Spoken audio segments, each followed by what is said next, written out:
Dan Campbell took this Lions job with a vision. That vision has ignited the Lions fan base in a way not seen perhaps ever. This is a sleeping giant. This is a sports town, and we feel the love. Remember who you are! NFC North champions, everybody. Vision, winners, back-to-back seasons. Your team ain't ours, the prize is worldwide now. Riding to your town, win, then ride out. The crew here to break it down for y'all, to demonstrate how we ain't playing around with y'all. The humble host with punchlines to give you a black eye. We brought a GM and OC, even a stat guy. Other teams drink the Kool-Aid, roll over and quit. I drank Campbell's soup and woke up all Gritt. And we're back. This is the All Gritt podcast. Monday evening. We are so back. Chas, are we back? And we're back. Don't know. Did that come across? We got it. This is the humble host of the All Gritt podcast. Welcome in on this Monday evening, 8:14 recording. You know, we got the whole crew here today. We got the humble host. We got the OC. We got the intern Ive looking like Mike Valenti. We got Plax, the GM. And even the stat guy. Oh, the whole crew's here today, gang. The All Gritt podcast paying some bills today. We got so many sponsors. We got so many people to talk about. But first, we're going to get right into it. Lions, Chicago Bears. OC, give it to us. I'm sure you guys are listening today because it feels so good. Just butter me up with a victory Monday, baby. We all needed it. We all needed it. Oh, we all needed it, man. I'm not going to say we all panicked last week, but we had a level of concern. We had some doubts. All right. We were panicking, but we had some doubts. Like, I panicked. Is this offensive line? Is this new offensive coordinator? This new defense? Like, is this all going to work? And what better test than to face your ex, Benedict Johnson? It was almost like poetic. It was ironic, the irony of it all to put a 50 burger on him. But I'm not going to take all the space. We got guys on here that want to share it too. But man, what a game to start off the season week 2.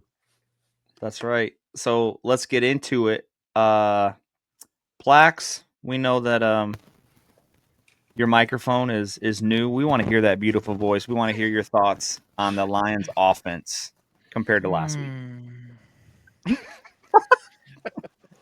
Yeah, I mean, what a night and day difference a week makes. You know, last week, yeah, like Adrian said, it was concerning.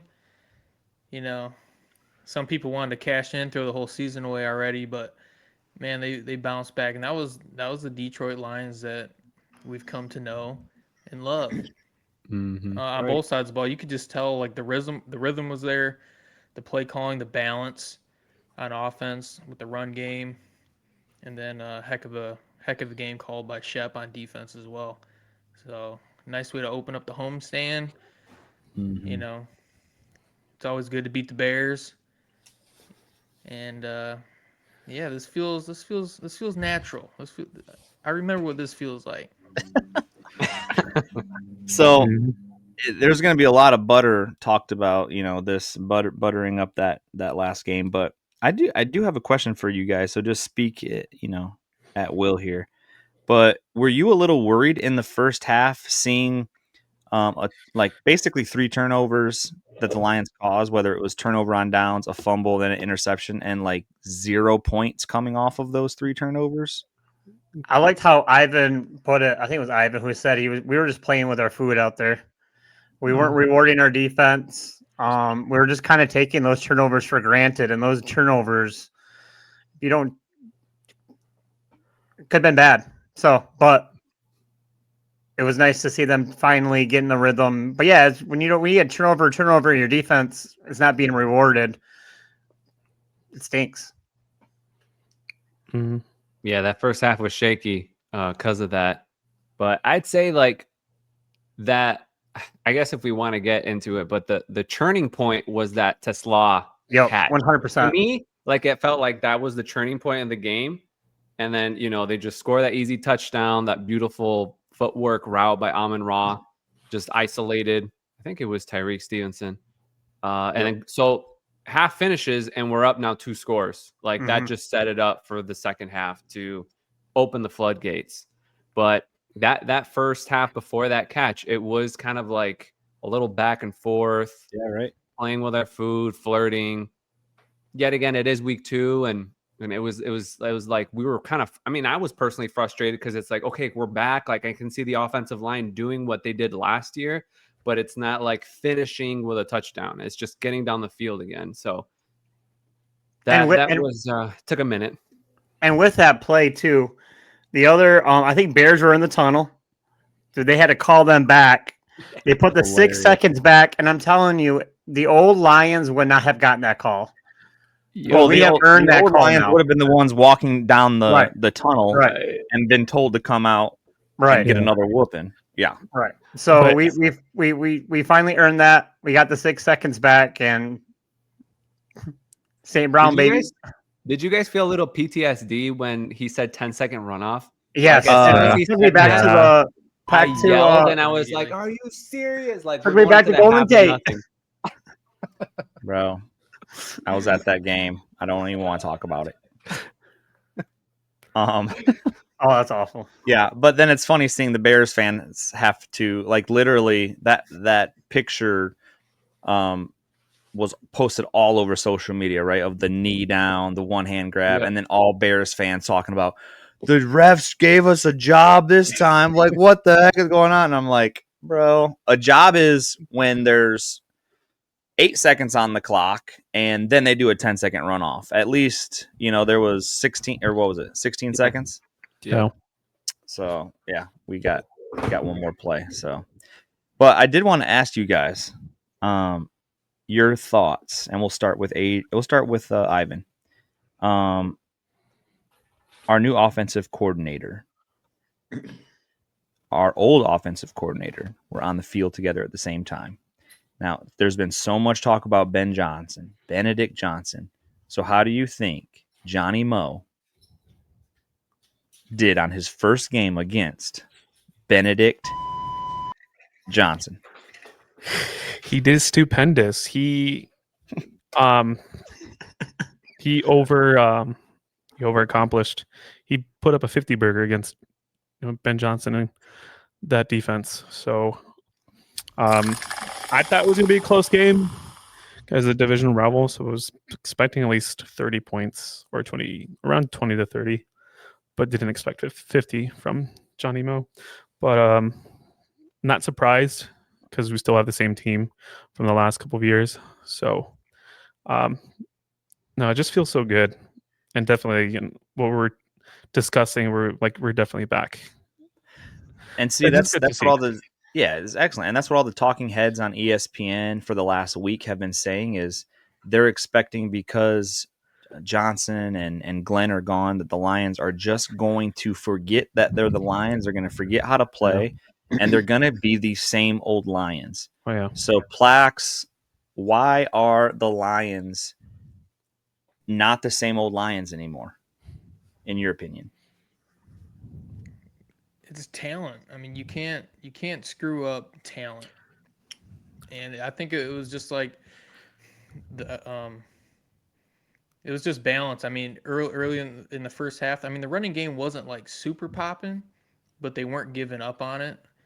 Then finally they started to, Jameer was getting to the edge. They were doing way better getting push in the middle as opposed to last week against the Packers.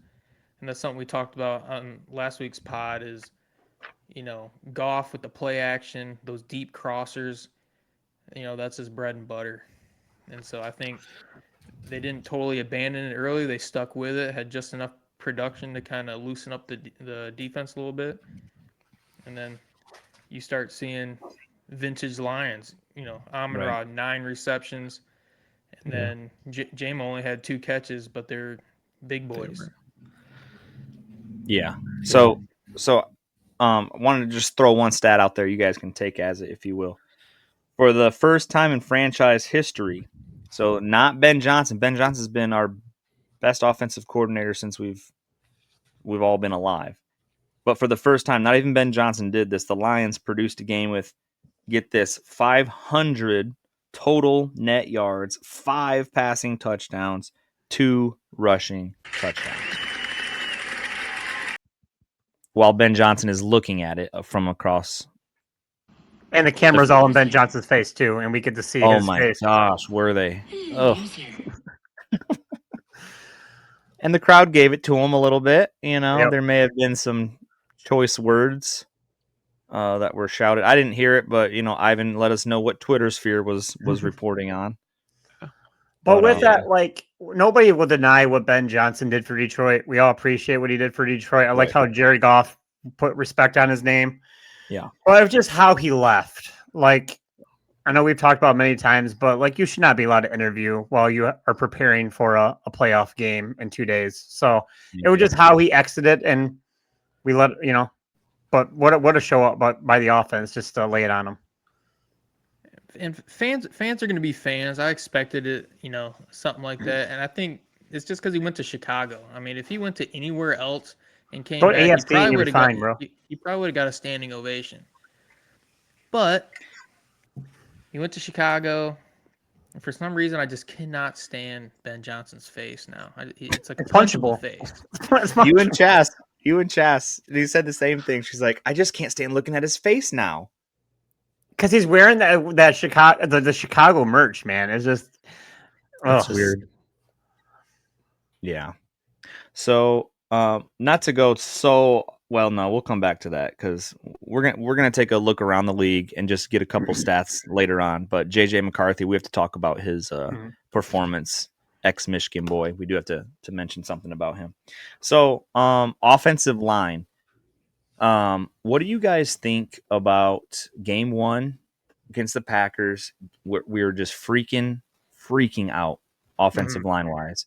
And now game 2, your guys' thoughts on how week 3 is going to look after looking at polar opposites week 1 and 2.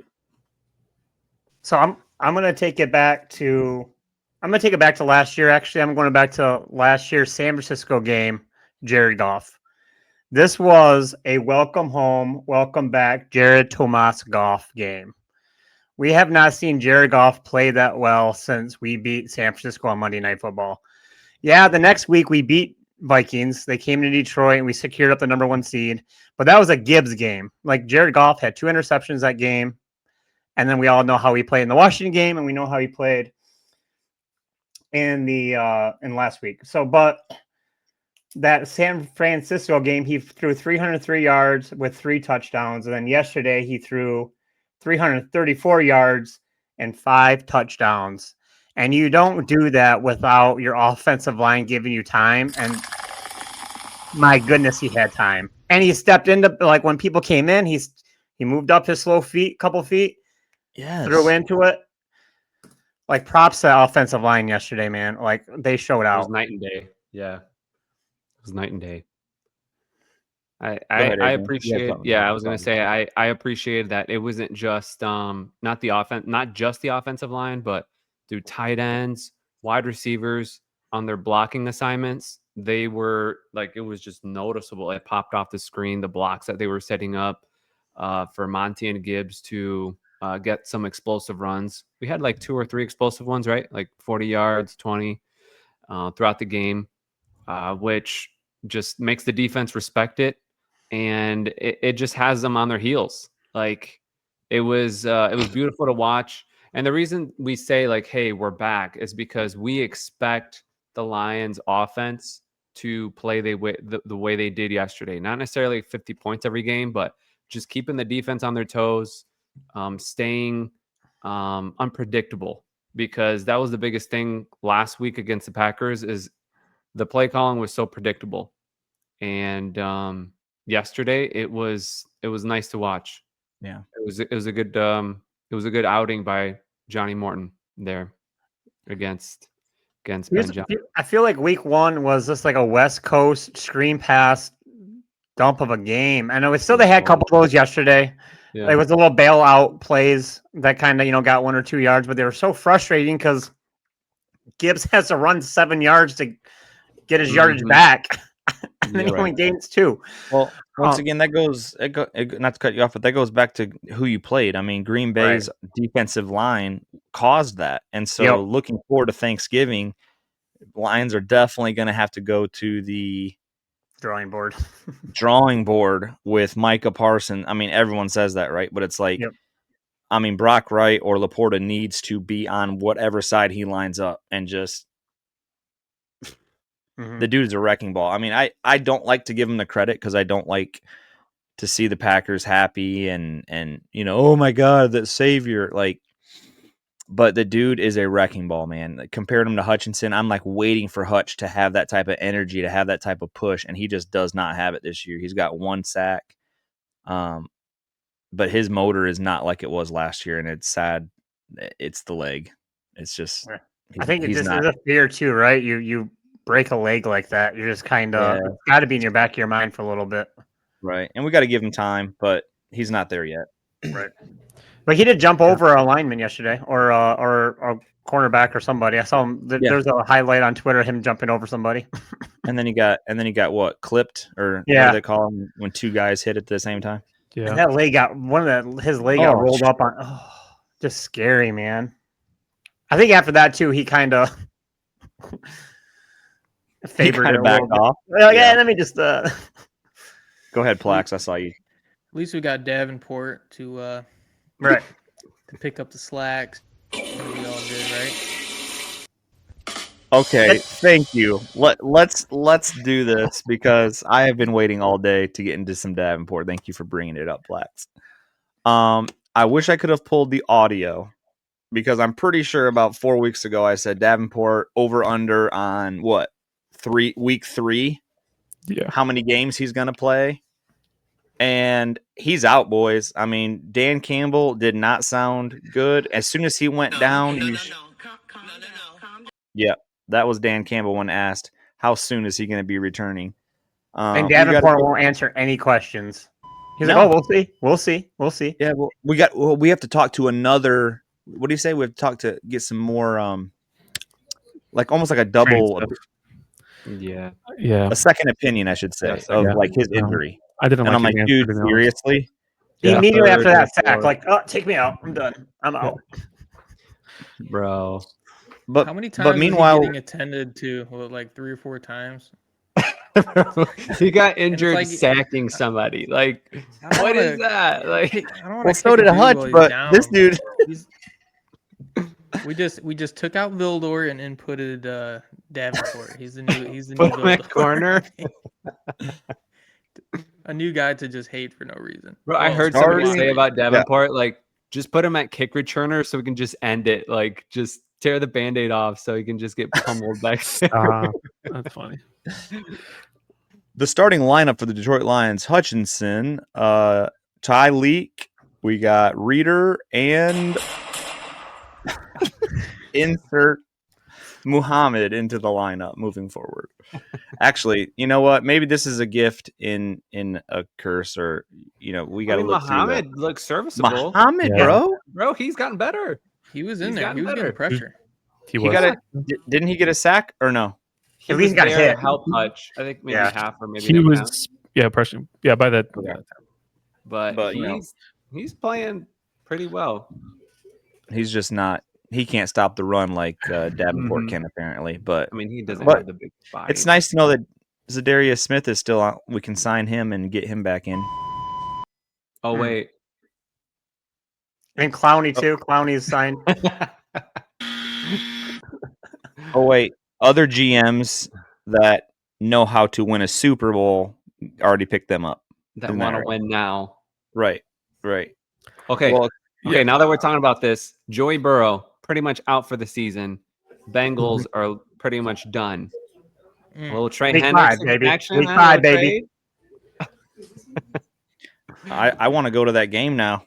I was already wanting to go to the Cincinnati game. Now I definitely want to go. Who's their backup? Browning. Yeah. Jake Browning. Yep. Which he was pretty good a couple years ago. Well, that's a dub. That's another Let's go. W. Another one. Oh, I like the drop.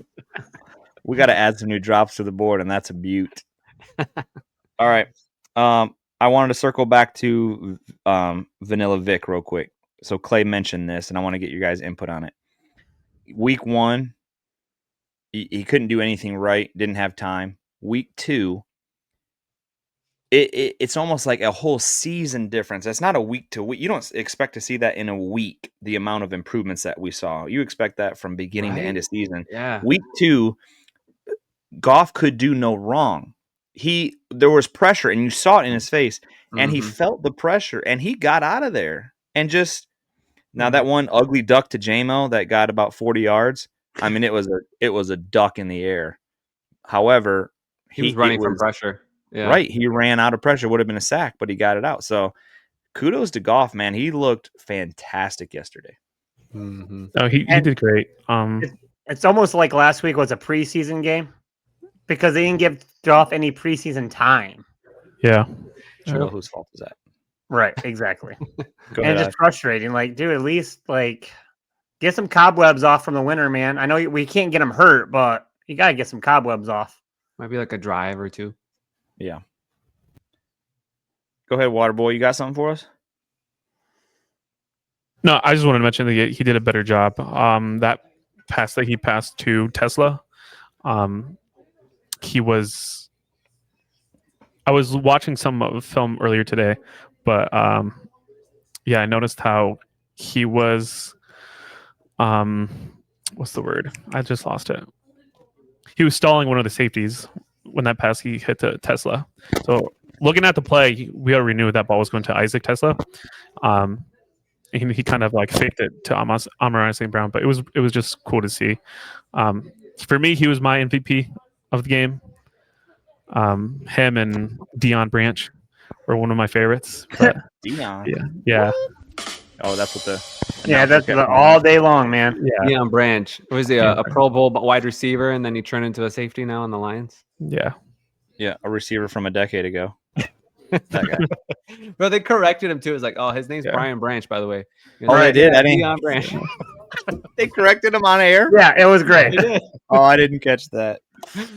I must have been singing one of our touchdown celebrations during. Yeah. You know how we do. All right. I was going to say, but it goes to show. Go back to the quarterback documentary. Like, yeah, like there's no other quarterback I want right now than Jared Goff. He's just the brains of that whole offense right now. Man, and it just shows 5 touchdowns, and he had a 156 passer rating, almost a perfect passer rating. Okay, so I'm glad you brought that up. I was listening to something today, and I want to get your guys' opinion. I'm going to ask you a question, think the whole league, and say who would you want. Name me, gun to your head, if you had to choose a quarterback and a wide receiver, a duo that you would pick over the camaraderie that Jared Goff and St. Brown have. You can't do it. Try. Well, with a healthy Burrow and Chase. Oh yeah. But just doing camaraderie. Keyword being he's like out, bro. Yeah, I know, but if perfect scenario or right now, I'm talking right now, season. Okay, today, right now, like today, starting a team right now. Yeah, like would you take Dak and CD? I wouldn't. No. They don't have and that's why I mean the camaraderie. If you break down that play, the one where right before the half, right where St. Brown just goes to the end zone, takes that little hard right, and just sits. They said that they did not talk about which side he was going to sit on. They communicated that without communicating it, judging by the defensive look. Mm-hmm. Nice. So Goff threw the ball before Amon-Ra was out of his break. Anticipated. And it just sat in his lap. Like that's the kind of stuff that I'm saying. Like, yeah, Dak and CD, they're great together. But like, do they have that type of relationship? Like a Brady and Gronk chemistry. Exactly. Yeah. And I don't think it's just it's not a quarterback wide receiver relationship. It's the entire offense. Like Brock Wright's out here getting touchdowns, and Laporta's ran in from the other end of the end zone and giving him a huge hug. There's no selfishness on the team. No, I didn't get the ball. I was open. Mm-hmm. It's a very unique and special group of guys. It's just special, man. They're all in sync. I love it. I love it when they're in sync, bro. When they're in sync, they're unstoppable. Like Mhm. the way they were playing yesterday on the flow. Like It's beautiful to watch. last week, it looked like they didn't want to go through the motions of a season, like to get to the playoffs. Like they just want the playoffs to be here. But yesterday, they look like, all right, guys, we have it's time. We have to get there. Loss was like the best thing that could have happened to us for the rest of the season because that did light a fire in them. They were listening to what everybody was saying, all the doubters, man, all the hate, like that fueled them. So maybe they just need a fuel, like to be able to play their best. And what Dan said in his post game rah speech, he listened to everything people were saying. Like he knew he was listening to it all week. Yep. I was going to say, the talent level between Green Bay and Chicago, I think, is pretty drastic. But even playing a lesser team like Chicago, which, I mean, they got talent too. They got a pretty good defensive line and everything. But that wasn't just, hey, we're just so much better than them. We're just going to show up and just, beat them. I mean, you can't, even if we were playing the worst team in the league, the Lions were just on point. You could tell it was such a different team, a different jump from week 1 to week 2. So even though it was Chicago and they may, end up with 4 or 5 wins and suck mightily, which hopefully they will, it was still you could tell adjustments were made, mindsets were adjusted, and you can't really be mad or take anything away from Detroit on that performance. And you saw two different things. You saw Dan Campbell still having a locker room after last week, and you saw Ben Johnson who has no locker room. That is true. The dude is lame, bro. He's not. I mean, he's a genius, but he's a square. He's not a leader of men. And he doesn't know how to talk. Square. L7 weenie. Did you guys see the question he got asked? If Dan Campbell ran up the score? Yeah. I got the audio. Let's listen. That was funny. You believe Dan Campbell ran it up on you on that 4th and 4 going forward? What's he supposed to do? It's 4th and goal. What do you want him to do? Yeah, he could have kicked the field goal. They don't kick field goals. They go for it there. So he was doing what he was supposed to do. That's what he does. How demoralizing is this loss considering you were coming back, you left for Chicago? I mean, it's not demoralizing at all. It's not demoralizing at all. We got to play better. Ooh. Little touchy there, Benny. Wow. Little testy. I love it. He's like, that's how they do it. That he used to say, that's how we do it. Yeah. Right. And this is his first time he's got to say they because he's on the other side. And man, how many times did they I was even wondering. They went for it on 4th down multiple. Yeah, times. but I mean, but they were up 48. They were up 45 to something, and they still went for it on 4th. No, Bears went on 4th down a couple times, and they had horrible play calls. Oh, yeah. Like inside their own, on their own side of the field, horrible play calls. Oh yeah, on the 40-yard line, dude. Yeah. So listen, when we I want to get your guys' opinion of our defense as soon as we come back off of this sponsor. Is that all right? You guys can think about a defensive player or in general what we think. Today's episode is sponsored by Dan Diamond Equipment, a used fork truck dealing company located in Hastings, Michigan. They sell and rent fork trucks and die handlers. With over 30 years of experience, don't hesitate to call Dan Diamond Equipment for all of your fork truck needs. Reach out to Dan at 269-948-3377. Again, the number for Dan Diamond Equipment, 269-948-3377. All right, so I want you guys to think about the defensive show that you saw, only allowing 21 points. Who stood out to you the most? And let's start with... I want to go first. He's already got in mind. Sorry. Ivan's jumping up and down. Go ahead, intern. Rookie Tyleik Williams. He had two batted throws from Caleb Williams, and they came at a like vital time, vital down. I think it was like a third or fourth down that he blocked 2 of them, or if not, yeah. But they came in clutch because this was, I believe, by third or fourth quarter, where we were still pounding the ball to get points, but they could have came back. Yeah. But he was one of them. Then of course Deion Branch, but that was the other guy. Oh, okay. I'll stop. He would. Tyleek Williams is out there going. Oh wait, he goes back to throw. But Dude. it goes to show, like, his IQ is getting better with the game. You know, I'll be honest with you, bro. When I was watching, okay, so I didn't know this dude from Adam, right? We drafted him. I went back and watched all his Ohio State film. And what did I tell you guys? I think it's on the pod. I'd have to go back. I said, what's an underrated part of his game? Because he's not a pure pressure guy. He's a run stuffer, but he can pressure the quarterback. But I said, this dude bats down balls. Hey, yo! 2 of them right there. Let's go. Go ahead, Plax. What you got? Yeah, that was going to be mine, Tyleek. I thought he played well. He didn't register any tackles, but he was stuffing the run. And I think back to when Ohio State blew out Oregon last year in the playoffs, it was like nonstop. He was batting balls down. So he's got that good, sixth sense with that. I think it was a classic Brian Branch game. He was physical. Yeah. He was active. DJ Reed, though, he was solid, man. He saved a few big plays, arm tackles. I thought he played really well one-on-one. I focused on him a lot more this week. So I'll go with DJ Reed. I thought he really showcased, his talent. And, we talked a lot about him being kind of a zone guy when he came over, but he made several one-on-one tackles, and I thought he played well. Clay, what about you? You got a defensive I'm gonna go with Curb, man.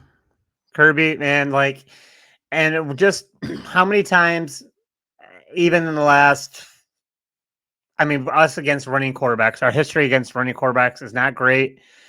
Caleb Williams will get away from you. He got away from Minnesota a couple times last week when he should have been wrapped up. That's one thing I'll give him. He can get out of situations. And he did. He got out of that situation and he threw the ball up. He tried to throw it out of bounds, or he tried to hit that wide receiver and he overthrew him by 30 yards right into Kirby Joseph hands. But it was a prime example of being there at the right time, but he was there and he caught it and he didn't, that was a huge, just that momentum from that point. Yeah. Bro, the celebration he had like ready to go. Right. And he did it on the Bears sideline too. I was surprised he didn't get taunting or anything. Man, there's a couple of them. I'm like, ooh.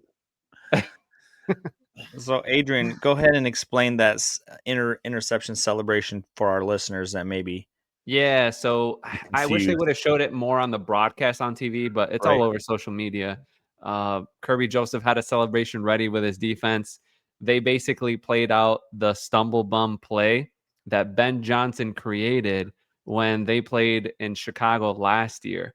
So Kirby Joseph recreated it. He snapped the ball like he was a quarterback and act like he tripped, and then he threw the ball to Amik Robertson for a touchdown. That was a celebration in front of the Bears sideline. I think that I'm sure got into the Chicago's players' heads, and I'm sure Ben saw that too. Just irate. Was that the best troll job of the NFL this year? It was pretty detailed. It was great. Or was it giving him props like, "Hey, bro, we remember you"? No, this it was trolling, bro. 100%. 100%. Nice. All right. Listen, we got a Branch yet? Well, I was sitting on that, but everyone's. Yeah, go ahead. think we were waiting, but dude, Brian Branch was just playing like a missile, man. He brings the energy. He got that fumble on Swift with that just crazy hit. He had a sack. The pressure, bro. That what was it? Quarterback roughing the passer. That was such a weak call. Oh, weak. That was such a weak call because he's in the air. Like, he wasn't even trying to tackle him. He was trying to get the ball. He tips it, and then he lands on Caleb, and they call that. That was another pick taken away. That would have been Caleb broke Terrion's a nail first, and was hurt by it. So Yeah. that would have been Terrion's first interception of his career, correct? Right. Yep. That would have been the first one. And he had and Terrion had another one that was almost his. So Yeah. he's flirting with his first one. I think it might come soon. He just can't land on it. Yeah, Brian Branch was everywhere, man. He's a menace. And shout out to his hamstring for holding strong. He got a little cramps at the end, so thank you to his hamstring for being intact. We were sweating bullets. Yeah, you guys want to defense recap? had the place rocking, man. Just like it kept us the energy in the game. The defense was awesome, outstanding. It's what we needed. Agreed. To bring the juice. Agreed. I was gonna agree with Brian Branch. Just ridiculous. He's gonna be a Pro Bowl selection, if not All Pro safety. I mean, he's just doing awesome. So we just gotta keep this defense up for next week. We're gonna talk Baltimore more, but definitely have to keep that up with him moving forward. Yeah. I want to kind of hit the bold takes from last week. See if we have any winners and see if anybody's going to be added to the list. So if you want to get the Sounders ready for that. Nice. So let's see. Let's start with who got their thoughts in earlier in the week, because they weren't on the crossover. We had Plax and Ivan. Plax said, boy, these running backs, we're going to get over 115 yards. Pour it up. I'm waiting for my sounder. Another one. 177 rushing yards. Plax is on the board, ladies and gentlemen. All right, we got my first career hot take. Hey, that was a good take, because I was not expecting them to do that this week. But we only give you that now, Plax, because 115 yards is not going to be bold for next week. Yeah, okay, cool. No, because of Green Bay and we got scurred. Yeah. All right, Ivan. Now get this, boys. Ivan says Monty's going to score a touchdown and J-Mo's going to score a touchdown. And Plax said, "Nah, bro, that ain't bold enough. Like 115 yards is bold." But anyway, he says J-Mo needs more than just a touchdown. And so Ivan doubles down. He goes, all right, a 40-yard touchdown. That's right. You did say that. I did.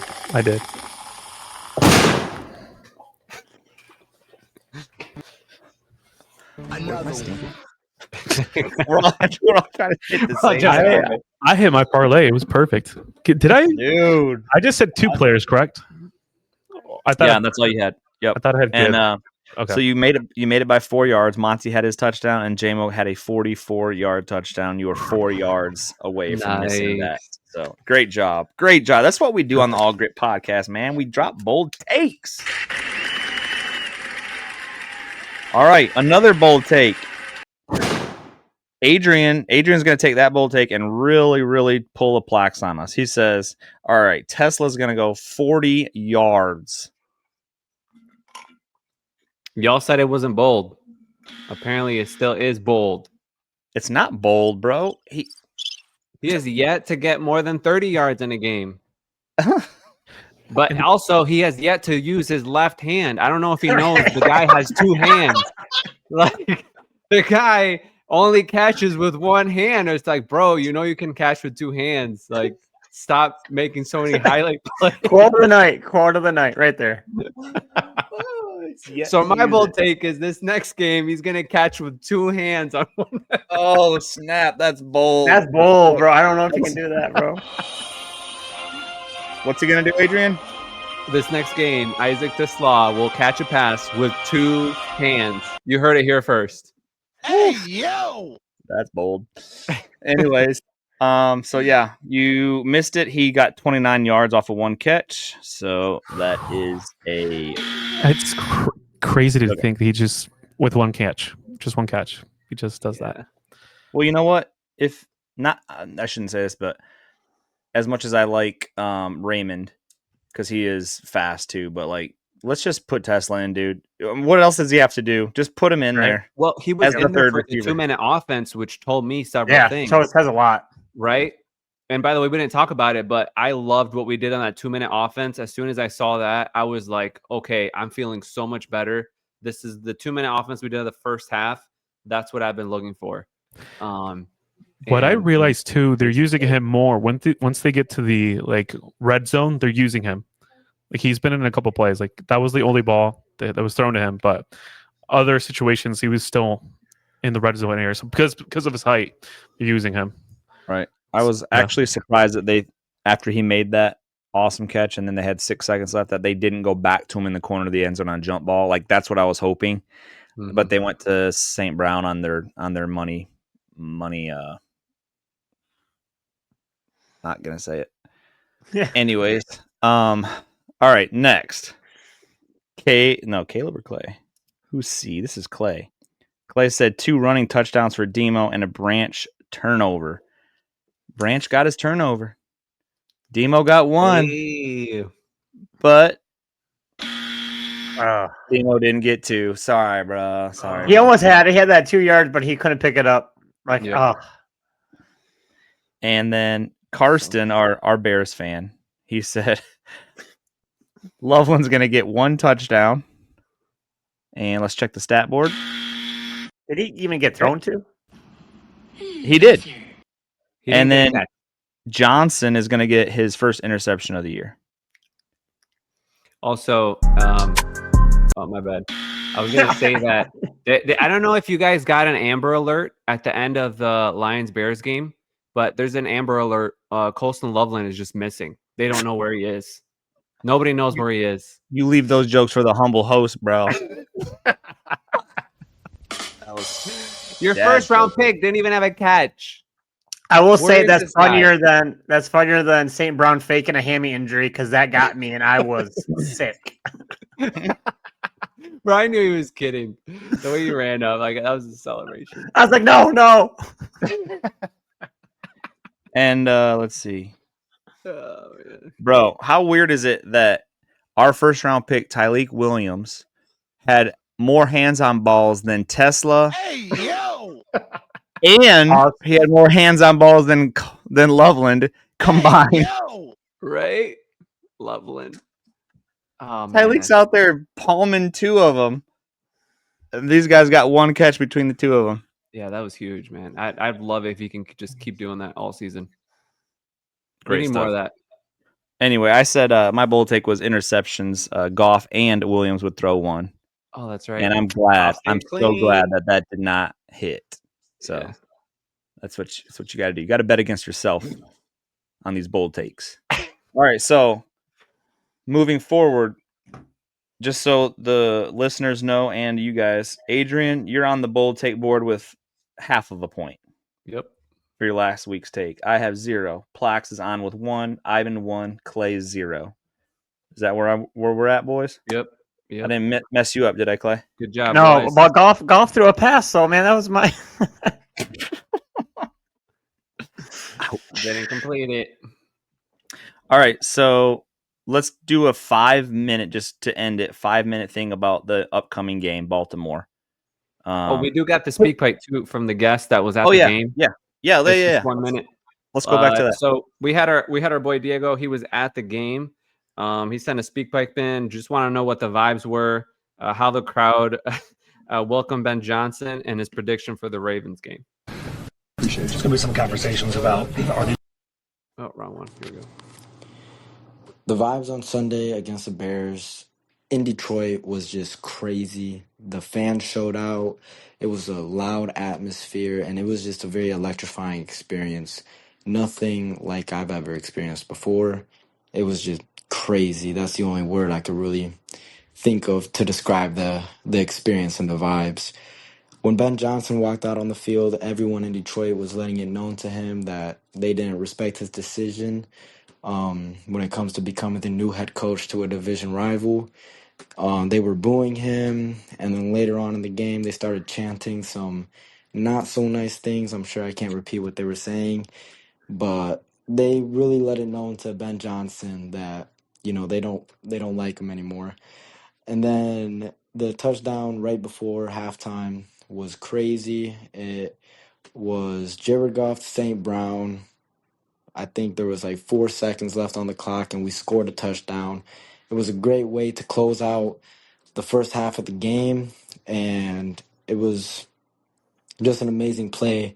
And the play before that, it was the Isaac Tesla one-handed grab. So everyone was already on their feet after that grab right there. And then right after that is when we scored the touchdown. So it was just an amazing sequence of events. And then my favorite touchdown from Sunday has to be Jared Goff and JMO for that big yard touchdown. To see those two connect again, it was very nice to see, and hopefully we see more of that throughout the season. My prediction for Lions and Ravens, the Ravens are a good team. I feel like, they have an advantage, especially since they're at home. But we're coming off of a big scoring game. I feel like we have some momentum going. So I'm going to say Lions take the W, and I predict 28-21. Oh, you had us the whole time, Diego, and then you had to say something like that. Yeah, maybe he saw something we didn't. I don't know. I bet he did. He was at ground was there. zero. He was there. Ooh. Bro, I want to believe. If I had one more game to like base this off of, Right, probably give us a win. But Baltimore looks good. Baltimore looks really good. Who has Baltimore beat? Who was their first two opponents? Well, they fumbled against Bills. Oh, they lost to the Bills. That's right. Yeah, and then should they have beat had the Bills. Cleveland. Yes. So, bro, they beat Cleveland handily or just like 41-17. Yeah. Okay, so they pounded them too. Yeah, they're good. That's like, they should be 2-0. Bills pulled out a miraculous. And but then we get Browns right after Ravens too, so we get a little rebound after that too. So yeah. No, it's like Adrian said, it's gonna be interesting. I wish we had a Browns game before we play Baltimore for sure, just to get one more offensive line game. But Ravens defense is really good. Their offense is sick, and we have a horrible time with running quarterbacks. So I don't know what we're gonna do. Keep them in the pocket. Come out healthy. Come out. Don't get banged up in this game. Don't get. Yeah. Look, they also have a great defensive line. I think it's their scheme, man. We have a hard time with their defensive scheme. I know we did a couple years ago. We just got blown out. But yeah, that was a snoozer. That was a bad game. That was 21-0 in the first quarter, and I went back down to the Bro, swim if we up beat ball the in Ravens, Mexico. I'm chugging Kool-Aid. Yep. I'm chugging Kool-Aid. Where you at during that game, Caleb? Were you on vacation? I was Cancun, yeah. Yeah. That game was not worth my absence from the swim up bar. So, Black's last thought on the upcoming game, Monday Night Football. Oh yeah, we should get together. Just as quickly as I went from the basement to the heavens after week 1 to week 2, I think we're going to be right back to a little bit of humble pie. It's just hard to see. It's hard to see a lot of success in Baltimore. I think the run defense. I think we're not going to have a whole lot of success running, and we have got to get off the field on defense. And Lamar, he's killed us in the past. But I mean, this is how it's going to be all year. Our schedule is a gauntlet, but it's hard to see us going out there and outplaying them for 4 quarters. So I think it might be Baltimore, like a 34-17. 34-17. I want to see a better effort in this upcoming game than they had against the Packers. Is if they show at least some effort, and I don't know, if similar to how the Ravens lost against the Bills, that'd be a little tragic. But if we can be, at the same level of competition, I'd feel better. Give me your prediction, Ivan. I don't know. This is gonna be tough. I want the Lions to win, but I expect the Ravens to. You do? Yeah. Can I give 2 scores? Dang. No. I'll come back to you, Clay. What? Oh. There's actually a game going on right now. What can you give us a live score read? I don't have let's a check it TV. out. All right. So While Clay, he's doing that, I'm gonna say Baltimore 31, Lions 21. 31-21. Ravens. I was about to say 30-20, so at least a 10-point difference. I'd say the spread by a touchdown. So what is the opening spread right now? Can someone pull that up for next week? That's actually a Last I helpful- checked, Ravens are 6.5 favorite.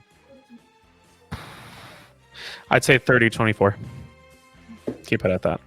You're saying 24 then? Oh, so you're changing. Okay. Yeah, 38-24. All right. I got those three. I need Adrian and me. I think Ravens 35-28. Touchdown. You think they're going to put 35 on our defense, bro? Be happy It's with hard that. to stop Lamar, and we've always had a tough problem with mobile quarterbacks.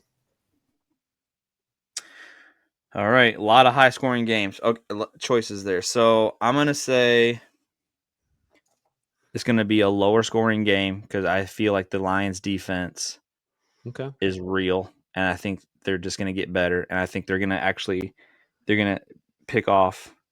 I'll hold that for the bold take. But I'm actually going to say it's going to be in the 20s. I'm going to say 28-24 Ravens. Okay, now that I'm thinking about it, the only way we win is I think we have Gibbs go off. That's the only way. I think that's just our bread and butter right now against the Ravens. It's not Jared Goff throwing five touchdowns. I don't see him throwing 5, just with that defense, with the pressure but also with just get out healthy, man. Yeah, their safeties, the Raven safeties. I really think it's just on the ground, though. That's how we beat them, through the running game. All right, let's do some bold take versus the Ravens. Let's start with Adrian. Does not have to be a score prediction. Just give me something bold. Yeah. Terrion Arnold finally gets his first career interception on Lamar What? Jackson. That And might Lamar be the doesn't boldest thing throw of the year, bro. He doesn't throw many interceptions, but I just kind of have a feeling that he might get his first one. Dang. It'll be and it'll be like a batted pass or something. It won't be like a direct interception. It won't be It'll because of skill. It'll be because of chance. No, he's always in good. I think he's in a good position most of the time. But it'll be something along the lines of that, like a batted. All right, Clay, you're next. What's your bold take? You got it. Me and you got to get on the board here, bro. I know. Lamar Jackson runs for at least 75 yards plus. No. Calm down. Hope you're wrong, bro. All right, let's go. I hope I'm wrong too, but I know my history. It's not good. Clay. All right, Ivan. I'd say. Can you do it shortly? Gibbs with two and over touchdowns. What? I'd say Gibbs with 3 touchdowns. If that there he hits, goes, Blacks. He's going off, Blacks. Get this guy out of here. Another one. I swear to God. Remember last year the bold take? He's like, and Jamo's gonna get 2 touchdowns, and then Gabe gets 3, and then Demo gets 4. Another one. He was actually close on that one. That was against Dallas. that's the Cowboys. Yeah, you're right. He was close, and then he was scarily close. We just had to net like 84 points in order for his bold take to hit. Well, it's possible with just this last game, as you I noticed. hope you're right. Every star is getting feed. Yeah, everyone's getting rewarded. I'm just saying. Oh my God, you I don't feel like- deserve that laughter. I'm sorry. No, I'm saying if Gibbs has 3 touchdowns, I think that's how we win the game. Yeah. Well, there you go. Yeah. And by me not hitting mine, if I don't hit mine, I think we win the game. What's yours? Oh yeah, 75 yards. Okay. All right, Plax. Khalif Raymond. Wait. Let's stop you there. I want another tight end from It's a Zylstra pick. It's a Zylstra. Zylstra. Yeah. Khalif Raymond nets 60 plus return yards. Ooh. I like it. I wanted to say a touchdown. But I'm not gonna go. Wait a that minute. bold. I think I don't know if that's bold, bro. I got to look up his stat. Does someone have his stats? 65 60 plus. yards? That is bold, bro. Who out Especially there? with this new kickoff situation. With a new kickoff situation, I say that's bold. Punt returns. He's mostly Okay, doing punts. He only got 19. Oh, true. That's off He only punts, got 9. bro. Oh. Now it's bold. Kicker. 60 plus yards off punt returns. And okay. And by him Position's returning gonna be punts, key. that means we're Can get stopping us- them. If he can get us some good field position, that's going to be key. So I think he's, Khalif will pop out from time to time. So that's the type of stuff you got to have on the road against a team of that caliber. So let's get it. I like it. He only had 19 yards yesterday, so if tripling his output, yeah, that's pretty bold, especially against a good team. All right, let's go bold take. Lions win. I like it. By how That's much? bold. Another one. I think Lions win. I think that's bold enough. That's bold. I mean, we all picked the Lions to lose, so I think that's a bold take. Yeah, I'll take it. By how much? Like 1 a possession? No, if anything, it'll be by a point or 2. Like it's like it's a field gonna goal. be. Their team is better. So like if we win, it's not gonna be a blowout like this. It's unless Hutch suplexes him, breaks his neck, and we can go on to win easily. Yeah. So anyway, that's what I got. Bold. So we got our bold takes, we got our predictions. We're good to go. Boys, thank you so much for joining us. And you listeners, thank you so much for joining the All Gritt podcast. We have such a wonderful time talking Lions football, and we hope that you guys enjoy our tomfoolery. We got the GM, we got the stat guy, the intern, the OC, the humble host. We're the All Gritt podcast. Come see us soon. We're out.